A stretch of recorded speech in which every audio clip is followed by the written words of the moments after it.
Yes, guys, I'm so happy. Chelsea won, Tottenham 0.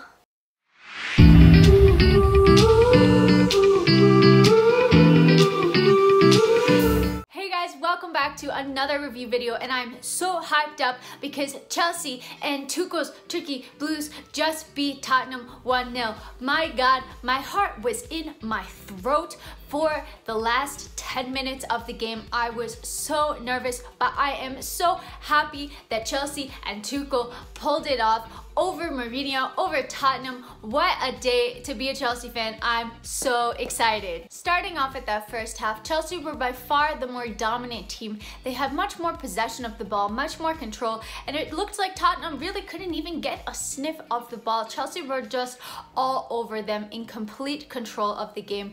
A lot of players were finding really good space, especially Mason Mount, and he was just causing so much havoc for that Tottenham team. It just looks like we had way more players on the pitch than they did. Whenever they had one player, we had two surrounding them, playing 2-on-1 or 3-on-2. So it was really great to see. And we also saw that the likes of Reece James and Callum Hudson-Odoi were overlapping really nicely on that right hand side, making it extremely difficult for Tottenham to deal with. They just didn't know who to go with.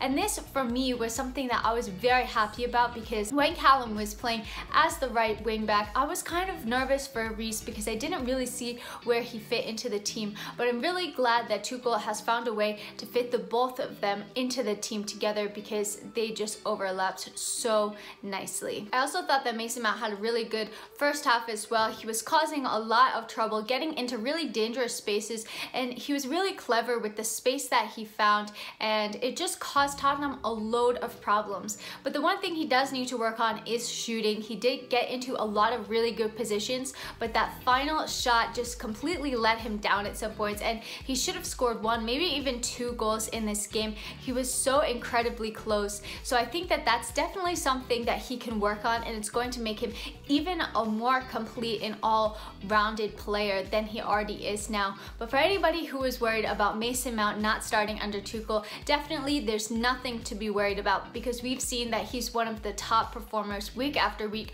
whether it's under Lampard or whether it's under Tuchel. Another major talking point is Jorginho and Kovacic. They seem to have formed a really great partnership, especially with this back three, that I feel like they have a little bit more defensive coverage, but they have completely transformed.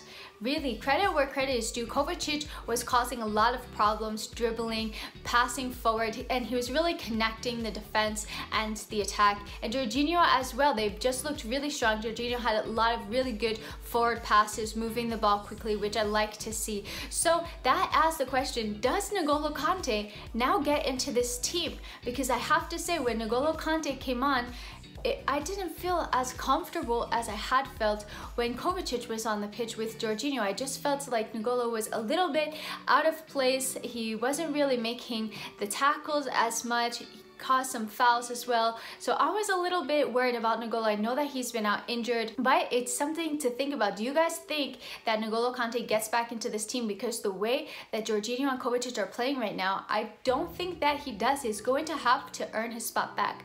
That being said, that's a massive statement to make about N'Golo Kante, but that being said, it is really good competition for the team as well, because if you have somebody that has your spot, you're going to try to work that much harder to get your spot back. And that's what I want to see in this team, hunger and fight and desire to play for Chelsea. So I think that it can only bring out the best in these players. Now let's take a look at the penalty, shall we? So I don't really know what Eric Dyer was doing. Like, Timo Werner really didn't have much to go, and there was a lot of work that needed to be done in order for Chelsea to score from that, but he conceded a penalty, and massive credit to Timo for really getting his body into that position to make it Dyer concede it. And then Jorginho took the penalty and he lost his hop and skip. It's gone. New manager, new penalty technique, it seems. So Jorginho scores the penalty. I was so worried because he had missed 3 penalties this season already, but he scored, and I was really hoping for Chelsea to go on and get a second goal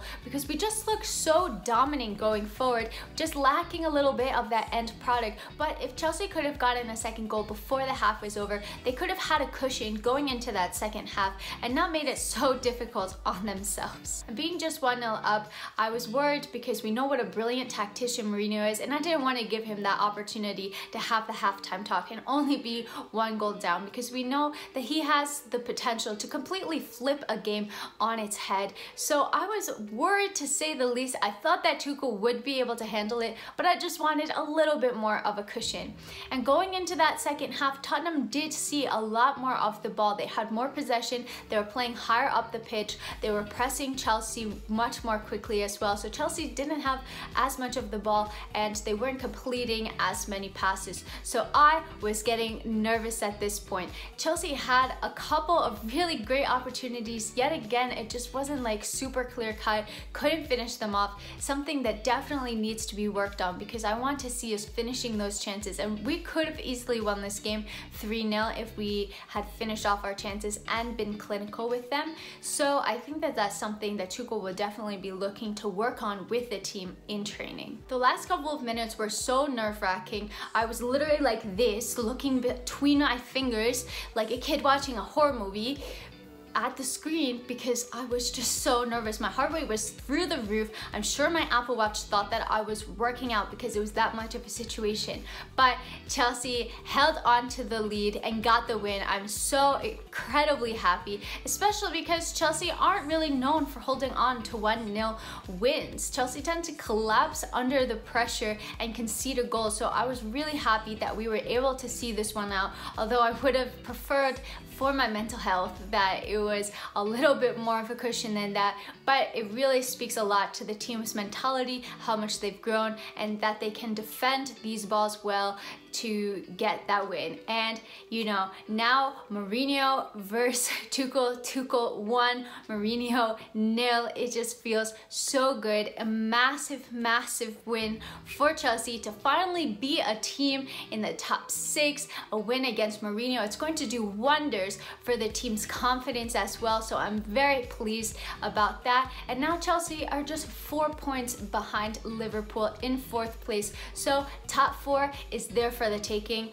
It's coming. We're doing really good. Tuchel has 7 points in his last 9 games, has kept a clean sheet in all of them. So it's really good days to be a Chelsea fan. Thank you so much for taking the time to watch my video. If you enjoyed it, please drop this video a like, because it really helps me out so much more than you know.